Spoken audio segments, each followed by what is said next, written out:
Thanks for tuning in to Curious Cat, the podcast that examines the shadowy space where science and the supernatural collide. I'm your host, Jennifer Hodes. Join me every week as I explore what it means to be a soul in a meat suit.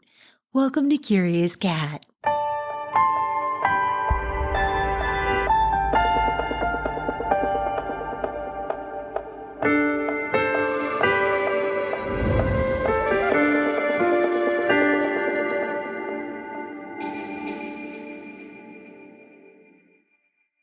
On a recent episode of a podcast I was listening to, guest Amarillo Valle said something profound. It blew my mind. He said, "We say happiness is an inside job. Well, peace is an inside job too." His statement shook me. It woke me up from some deep slumber, a type of recurring dream where I kept putting others in charge of my experience, my joy, my happiness, my peace, my abundance. Why did I ever give away my power? And when did it happen? And how do I endeavor to take back the reins? I think season 5 of Curious Cat is that journey, finding the bridge between what culture has said are two opposite forces that should never be together, but there's magic to harvest in between. This week's exploration of the bridge is through music. A melody can move me to tears. Singing snaps me out of a funk. Humming makes my brain work better. Music is the way the dead reach out to me most often, maybe because it's the channel I'm open to receiving information on best. My first hint to the power of music was as a young mother. Once a week, I went out of the house to the local hospital and joined other moms in a class with my newborn baby. There were babies of many ages there, including some in the 6 to 9 month range. And if you know kids, you know that they're getting antsy, squirmy, fussy because they want to start getting on the move. So those parents would stand up and hold their babies to their backs. The baby's back was to their front, and they would put two arms underneath the baby like a makeshift baby Bjorn, and then they would rock. The parents would back and forth and kind of bump on their heels, back and forth and bump. That worked to calm the antsy, bigger babies. But if one baby in the class began to cry, soon, I think out of our DNA empathy strand, all of the babies would join in. And that's when we were instructed, kind of in a desperate tone, to sing "Twinkle, Twinkle, Little Star," which the entire class did. And within seconds, all of the babies got quiet. Their eyes watched the mommies calmly. It was magic. Some of my most potent memories of my daughters as babies involve music as well, playing songs on a speaker or the radio and dancing with them in my arms. I'm smiling ear to ear as I share this with you.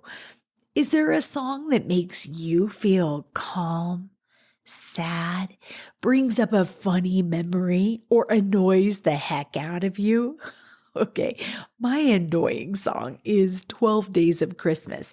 If I'm making a holiday meal and someone has on a Christmas playlist and that song comes on, oh my gosh, it sends my anxiety through the roof. Music can help us fall asleep.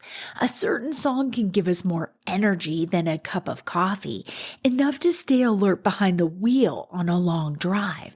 And songs can impact how we heal, how we recover, how we learn and rest. I've pulled the latest research from the internet and can't wait to share it with you. Let's get into it.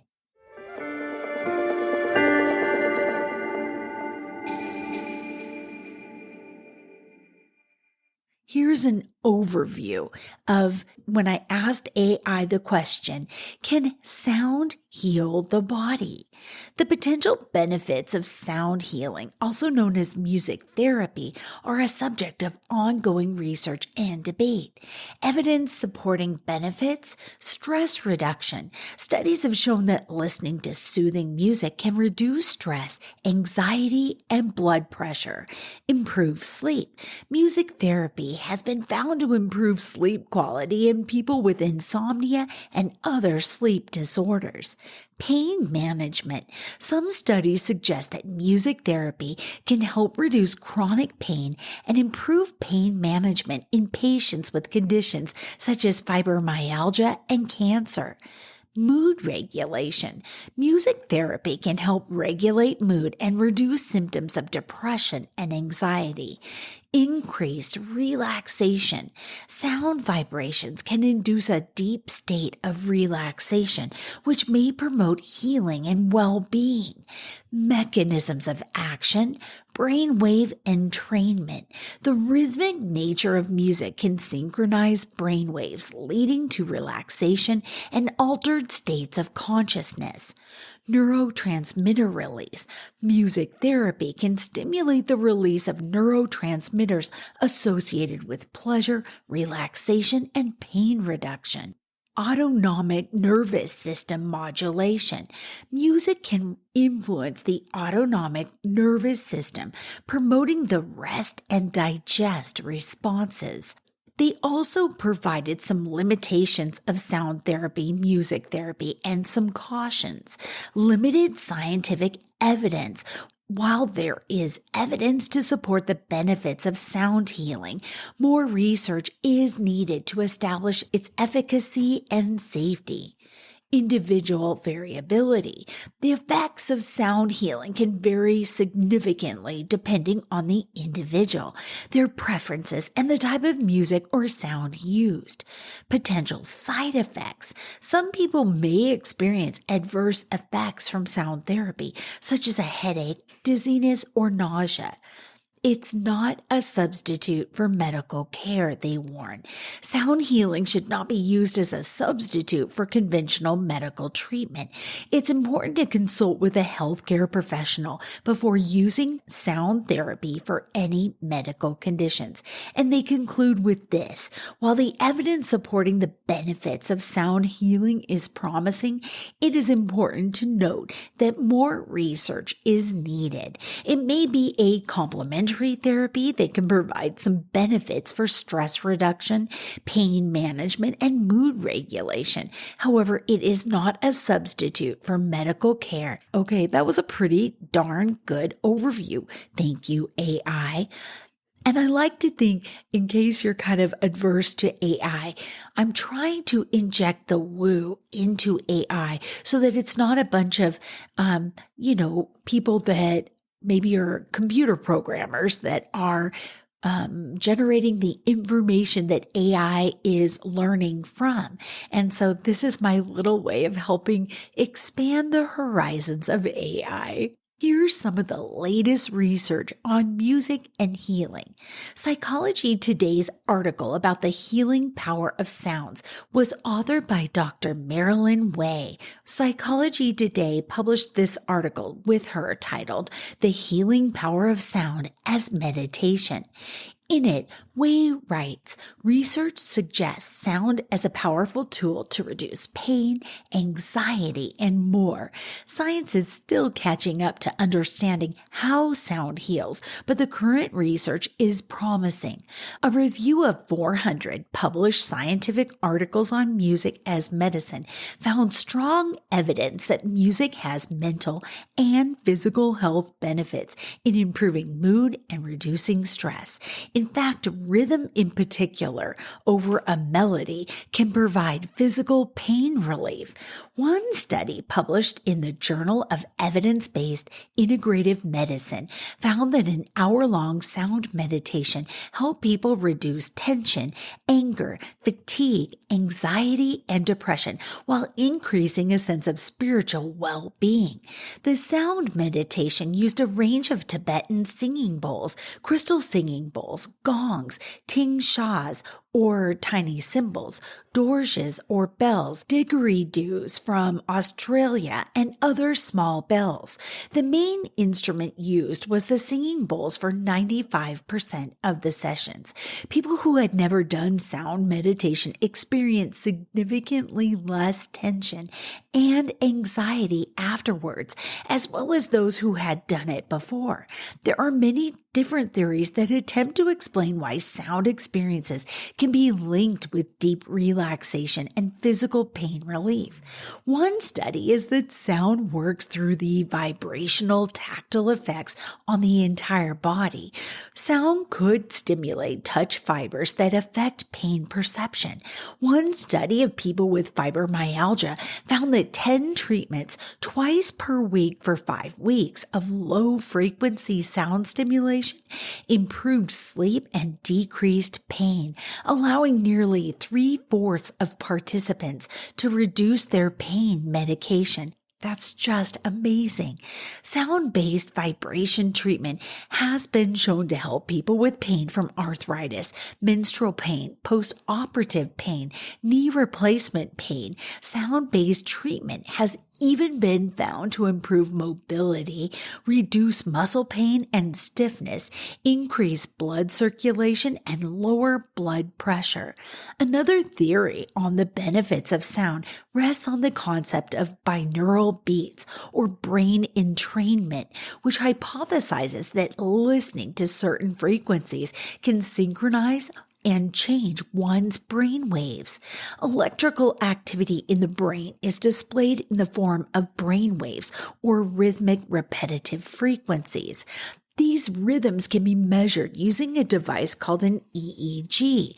There are 4 categories of brain waves they mention, which range from frequencies that occur during the most active or beta to the least active or delta. Different states of alertness and consciousness in different parts of the brain generate varying frequencies of brain waves. Beta waves, for example, are the fastest type of brainwave and occur when the brain is active and engaged mentally. Alpha waves occur when the brain is in a state of non-arousal, such as when a person has finished a task and is resting or when one meditates. Theta brainwaves are associated with daydreaming and rapid eye movement or REM, dreaming phase of sleep. Theta brainwaves occur when you are in a state like driving on the freeway or are running for a long period of time. This kind of state often is associated with times when ideas and creativity flow. Delta brainwaves are the slowest and associated with deep, dreamless sleep. The premise of binaural beats is that the brain synchronizes its brainwave frequencies to the difference in hertz between tones played in each ear, which, depending on the frequency, can lead one to states of deep relaxation associated with beta waves or meditative trance-like theta waves. Researchers are still trying to determine the mechanism of healing benefits of sound, but sound in the form of vibrational therapy or meditation offers potential therapeutic benefits with low to minimal side effects. Okay, and it reminds me of, I think I did this as part of an episode to kind of synchronize and get your chakras humming, right? There is literally a sound for each of your chakras, and they say to hum it. And if you hum it, you can feel that wheel of energy within you spinning and cleansing and clearing and getting in tune with the other neighbor chakras. So, wow. The other thing, I always love to have an amazing confirmation that I'm putting the right episode out at the right time. If you listen to Paranormal Karen, last week she had on her demonologist friend, Tommy Durant, and he mentioned, just kind of as an aside in passing, about this documentary he's really proud of doing that's on Roku, but you could probably, and I'll try to find the links to it and put it in the show notes. So I'm probably saying saying this and you've already seen it in the show notes because you're so freaking sharp. But it's this documentary that Tommy Durant did about sound heals. And I love that he mentioned it in the episode because I was doing this episode. So I love synchronicities like that. Let's talk about the therapeutic power of music to heal. I want to go deeper with this. Music is potent, powerful medicine. I found this article that pulled together the latest research.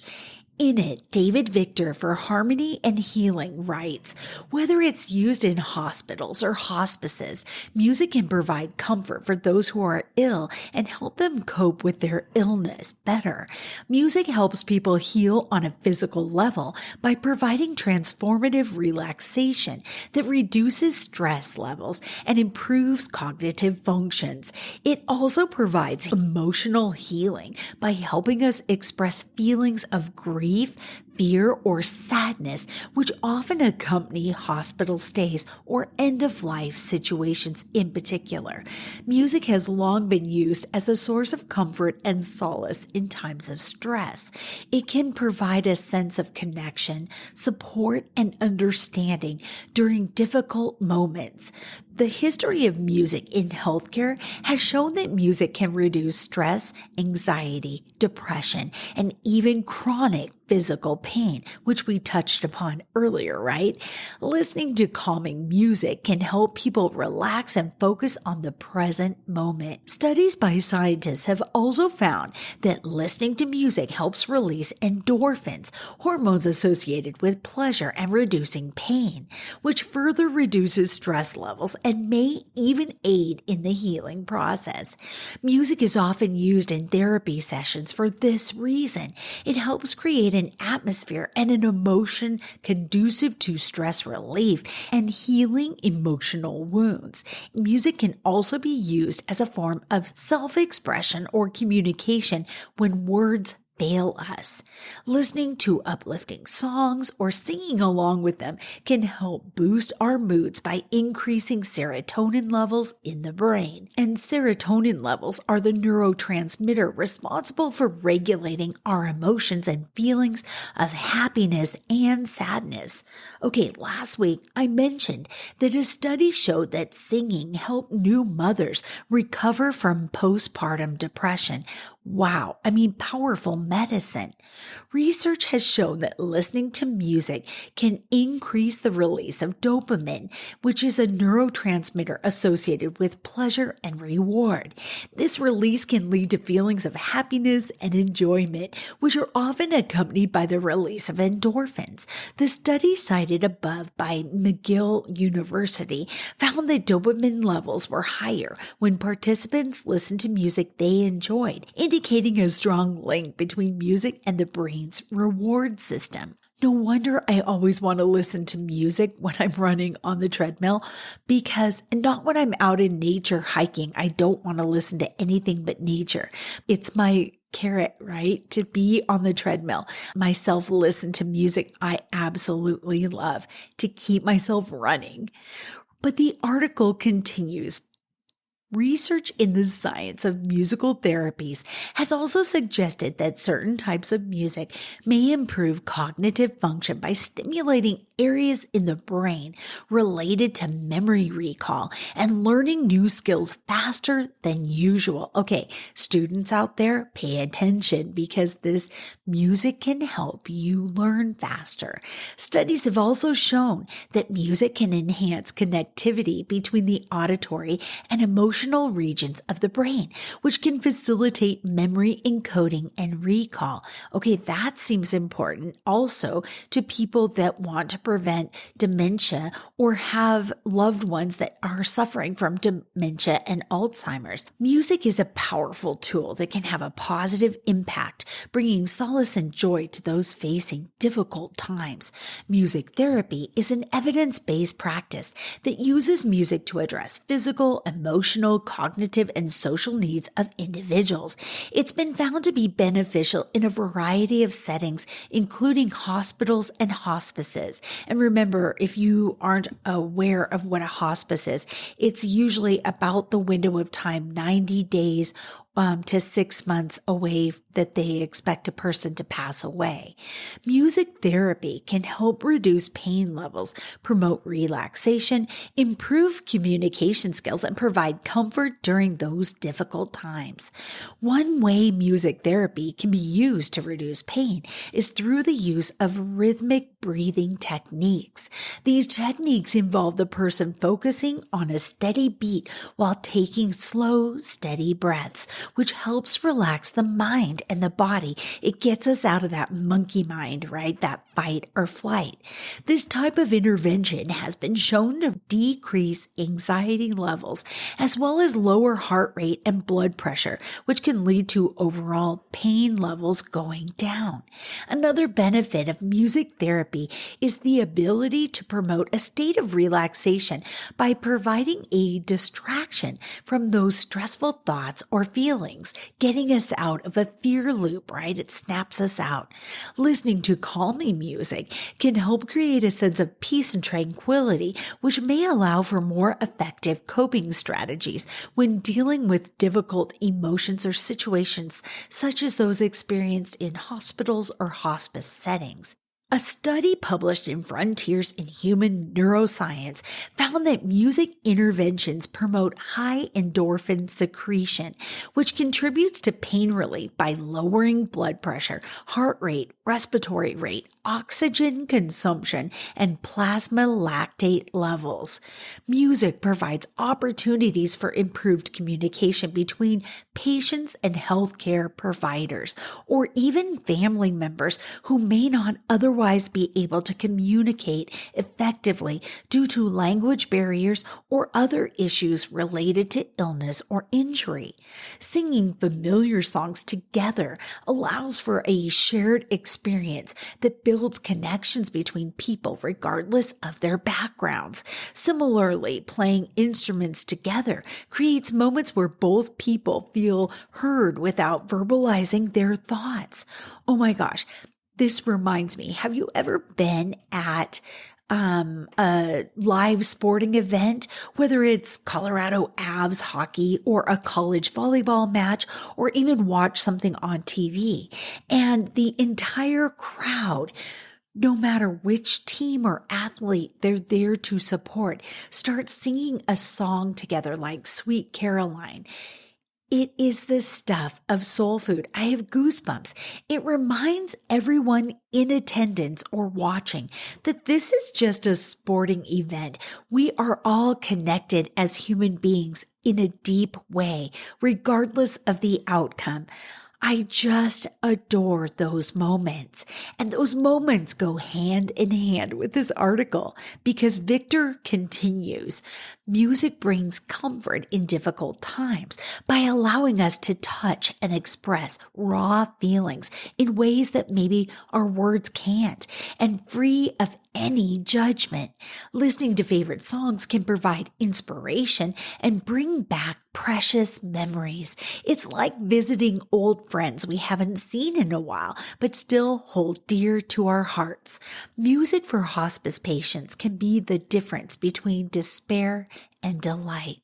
The power these memories bring often help us feel connected to others, even if there's physical distance between us at the time. In this way, music serves as a bridge connecting two worlds, one filled with joy and sorrow, making it possible to heal emotional wounds no matter how deep they run. Music therapy has been proven beneficial for physical, mental, and emotional health.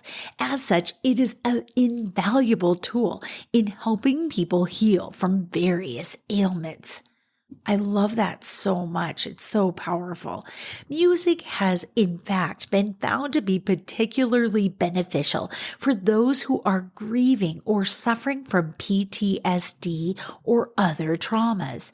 Listen to certain types of music, and that can evoke memories of happier times, and it provides a sense of hope and optimism, even when we're faced with difficult circumstances or triggering events. This kind of emotional emotional healing is often accompanied by physical healing. Studies have found that people who listen regularly experience improved sleep, lower blood pressure, reduced pain levels, and increased immune system functioning. For those struggling with mental health issues such as depression or anxiety, music therapy offers an effective form of treatment. A trained therapist will use musical activities such as singing or playing instruments in order to facilitate communication between patient and therapist while encouraging self-expression through sound exploration techniques like improvisation or songwriting exercises. By exploring emotions through music rather than talking about them directly, it becomes easier for patients to open up about feelings without feeling judged or overwhelmed by negative thoughts or memories associated with the issues at hand. Music can be a powerful tool for healing emotional wounds and a positive influence for restoring hope. Oh, here's the next bit for my students out there. Listening to music can help stimulate the brain and improve memory recall. Studies have shown that people who listen to classical music while studying are more likely to remember what they learn than those who don't listen to any music at all. This is because listening to certain types of music helps activate parts of the brain associated with learning and memorization. They also remind us that listening to familiar songs can trigger memories from past experiences, which may be beneficial for those suffering from dementia or Alzheimer's disease. The rhythm and melody of certain pieces of music can help focus attention on tasks that require concentration, such as reading or writing an essay. Instrumental tracks without lyrics are often best for this purpose, since they won't distract you with words or singing voices like vocal-based songs might do.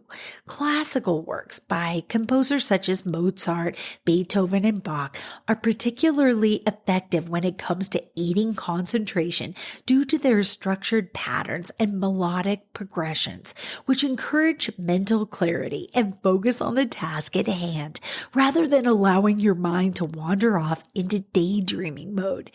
Music has long been known for its calming effects on both body and mind, making it an ideal choice when trying to reduce stress levels in high-pressure situations, such as exams or job interviews where nerves could get the better of you.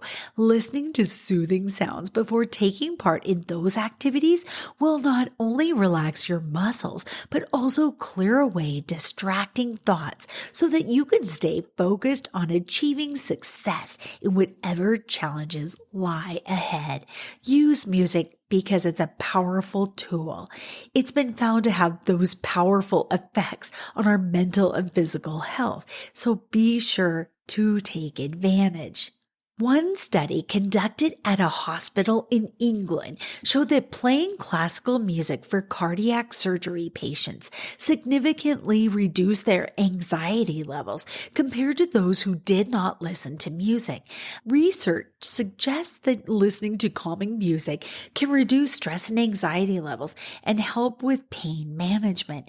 A study conducted at a hospice facility in California showed that playing soothing instrumental pieces for end-of-life care patients resulted in decreased pain intensity ratings compared with those who did not listen to any type of musical intervention. Additionally, they add, studies suggest that singing along with familiar songs helps people suffering from dementia remember words better than if they were simply asked questions about those words without any accompanying melody or rhythm present.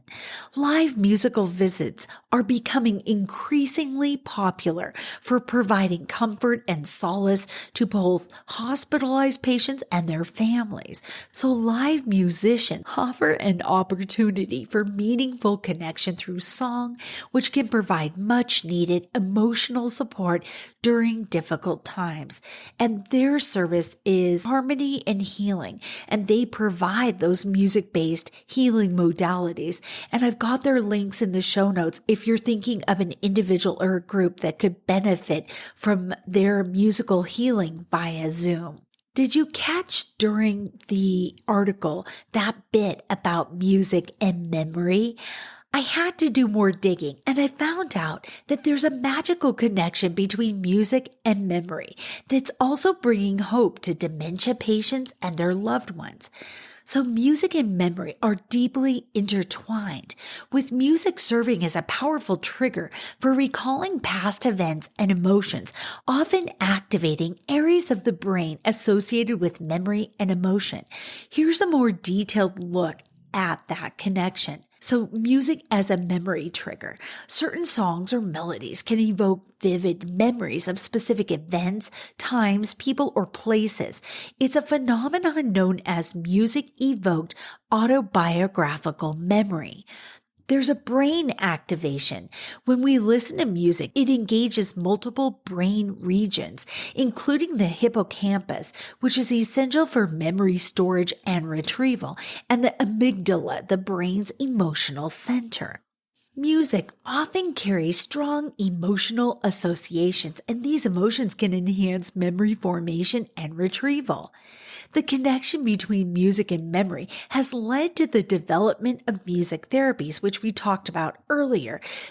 Those uses of music to address cognitive functions, emotional well-being, and overall quality of life, particularly for individuals with dementia or other memory-related conditions.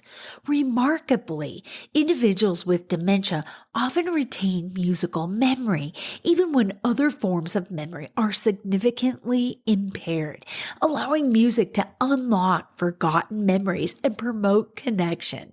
And by promote connection, they also mean connection with other people in their lives, their loved ones.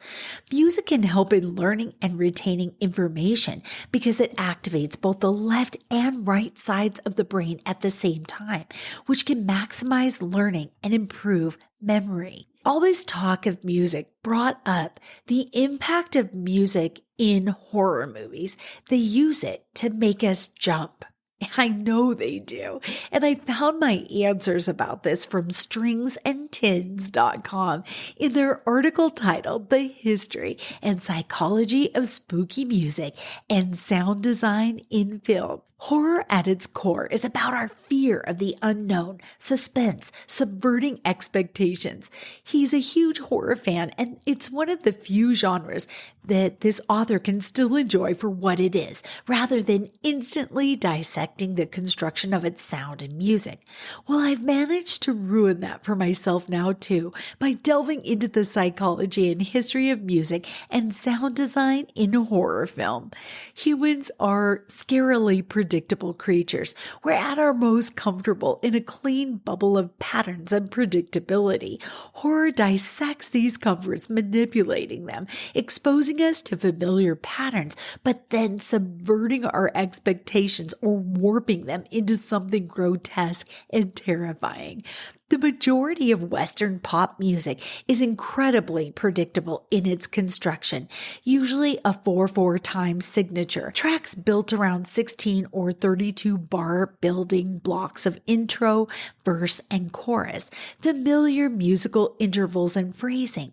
Horror scores, on the other hand, are littered with unusual, unpredictable executions and ideas. You'll often find uncomfortable sustained chords holding on and on and on.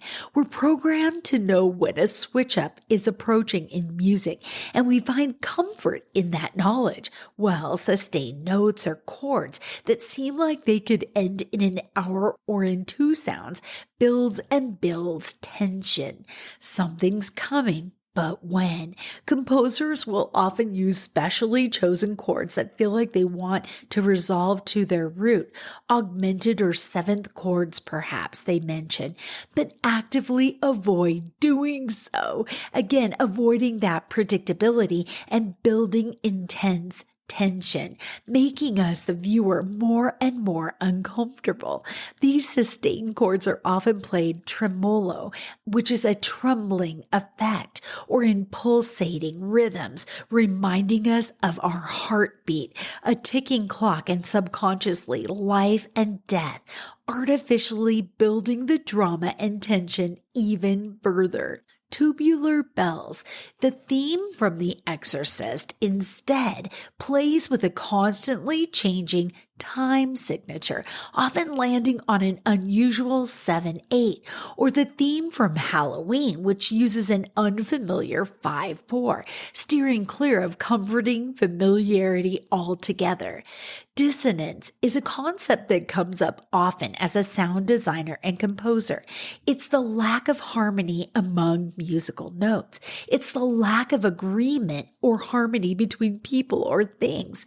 Clashing ideas, musical or otherwise, have a variety of uses. In horror, clashing musical notes just sounds wrong, or even the actual instrumentation itself, at odds with the horrific visuals. Ever wondered why children's singing or toy pianos are used to such great effect in horror movie scores? Dissonance can be inherently creepy. It can be suspenseful and unnatural. The infamous tritone has been referred to as the devil's interval since the late Middle Ages. Humans adore harmony. We latch onto notes which combine with simple mathematical ratios between their frequencies. Two notes an octave apart are at a perfect 2:1 ratio, and this relationship is so perfect to our ears that we give both notes the same attention, right? Only an octave apart. The tritones, on the other hand, or the devil's interval, have an unbearable ratio of 45 to 32, or 64 to 45, depending on the tune. Oddly enough, tritones are often used in sirens and alarms for the way they grab hold of our attention. Soundtracks and sound design in horror often use sounds which evoke weapons as well. Blades, blood, and gore. Squishing is what I think of. Huge reverbs give a sense of space, loneliness, and bring to mind churches and the demonic. Fascinatingly, fear-based screams, human screams we instinctively let out when we're genuinely fearful, have what we describe as a rough quality to them. Horror instrumentation often features and mimics this quality to conjure up similar emotions. Back in the golden age of cinema, horror scores were big and unsubtle, using lots of what we called Mickey Mousing, closely tracking action in almost pantomime fashion. Think of Dracula emerging from his crypt with a huge score following his every move.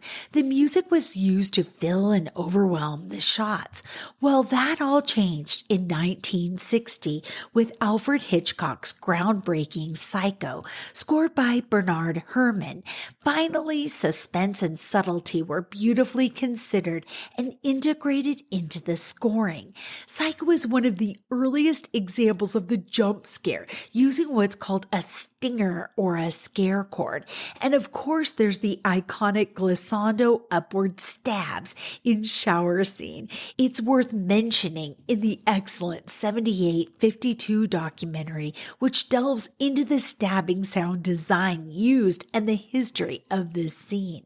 The Exorcist from 1973 is a personal favorite of this article's author. A Polish composer, Krzysztof Penderecki, created a hugely experimental and disturbing soundtrack, the influence of which is still heard constantly today. fluttery, uneasy strings, beds of what's called a sound mass, tone clusters. A sound mass, they teach us, is the name given to a complete mush of sound, where texture and dynamics are more important than the sense of harmony. And anyone can make a quick tone cluster to score their own horror moment by whacking a few keys adjacent on a piano.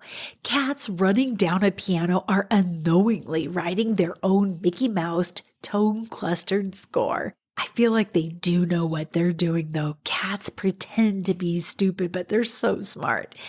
Legend Steven Spielberg and John Williams are worth a quick but notable mention for Jaws in 1975 for its iconic motif. Representing a monster with a short musical idea has never been executed so purely, and the tension that the rising tempo brings as the monster draws closer and closer is iconic. Penderecki did it again in 1980 with Stanley Kubrick's The Shining, featuring tritones and also choral music, bringing to mind the unholy, the church, the devil, the beautiful dissonant use of the children singing. Other notable scores are John Carpenter's The Thing from 1982, composed chiefly by Ennio Morricone, interestingly with some small additions by Carpenter himself. Heartbeat reminiscent sounds feature heavily in this score, which is of course a solid trope still used today. These films and composers laid the groundwork for horror and psychological thriller scores today. It's hard to say what horror music will sound like in 100 years, but I bet we'll still be playing with these same ideas then. Until next time, Lawrence. Before I close, the death of my father, Gary Riley, before he passed, we created a playlist together. Via text thread, he chose his favorite songs from his favorite artists. This is my goddamn list, Jen. I can hear him laughing right now. I played his songs on my phone as we walked alongside him on his gurney, zipped into a body bag across the alley to the funeral home. Riders on the Storm by The Doors. Its rainy intro and swelling melody accompanied us in this makeshift parade. I knew he knew it was perfect. Soon after he died, he would send a random song to my phone. I'd be running and listening to Public Enemy, and one of Dad's songs would just pop up, one that I'd never played before. I'd add his song to his growing playlist. Highwayman was the first song about reincarnation that popped up. It was so damn perfect. He still sends me songs and I add them to my dad's list. The morning after my other father, Mike, died, June 3rd, I did what I do in the early hours, laced up my running shoes, found my headphones, turned on my music app, and stretched for a run on the treadmill. 3 songs played in succession, none of which were songs I'd ever listened to before on my Spotify app. Weather With You by Crowded House, Just Breathe by Pearl Jam, and Night Swimming by REM. Okay, and I've got to read you the lyrics for each of them. Weather With You by Crowded House. Walking round the room singing Stormy Weather at 57 Mount Pleasant Street. Well, it's the same room, but everything's different. You can fight the sleep, but not the dream. Things ain't cooking in my kitchen. Strange affliction wash over me. Julius Caesar and the Roman Empire couldn't conquer the blue sky. Well, there's a small boat made of china. It's going nowhere on the mantelpiece. Well, do I lie like a lounge room lizard, or do I sing like a bird released? Everywhere you go, always take the weather with you. Everywhere you go, always take the weather with you. Here's the lyrics to Just Breathe by Pearl Jam. Yes, I understand that every life must end. As we sit alone, I know someday we must go. Oh, I'm a lucky man to count on both hands the ones I love. Some folks just have one. Yeah, others, they got none. Stay with me. Let's just breathe. Practiced all my sins, never gonna let me win. Under everything, just another human being. Yeah, I don't want to hurt. There's so much in this world to make me bleed. Stay with me. You're all I see. Did I say that I need you? Did I say that I want you? Or if I didn't, I'm a fool. Sorry. It's been 2 years and they still hit so hard. Oh, if I didn't, I'm a fool, you see. No one knows this more than me. As I come clean, I wonder every day as I look upon your face, everything you gave and nothing you would take, nothing you would take, everything you gave. Did I say that I need you? Oh, did I say that I want you? Oh, if I didn't, I'm a fool, you see. No one knows this more than me. As I come clean, nothing you would take, everything you gave. Hold me till I die. Meet you on the other side. And finally, the lyrics to Night Swimming by REM. Night swimming deserves a quiet night. The photograph on the dashboard taken years ago turned around backwards so the windshield shows. Every streetlight reveals the picture in reverse. Still, it's so much clearer. I forgot my shirt at the water's edge. The moon is low tonight. Night swimming deserves a quiet night. I'm not sure all these people understand. It's not like years ago. The fear of getting caught, of recklessness and water. They cannot see me naked. These things, they go away, replaced by every day. Night swimming, remembering that night. September's coming soon. I'm pining for the moon. And what if there were two side by side in orbit around the fairest sun? That bright, tight, forever drum could not describe night swimming. You, I thought I knew you. You, I cannot judge. You, I thought you knew me. This one laughing quietly underneath my breath. Night swimming. The photograph reflects every streetlight, a reminder. Night swimming deserves a quiet night, deserves a quiet night. Mike used colorful language in his life, and some of its sayings were only said by him, including lounge lizard, which was in the first song. And night swimming made me laugh at the time and cry at the same time. You see, Mike liked to swim naked in the lagoon across the street from their house. He knew it would make me laugh and cry. Just breathe. Well, that was his apology for how complicated we let our relationship get at the end. And the simple solution to that, love, love, and more love. I hope this week you experience the magic in music, that you send a song to someone you love, that a lyric breathes hope and inspiration into your lungs. And be sure to check out that documentary in the show notes that Tommy Durant did about sound healing. Until next week, stay curious. I love you.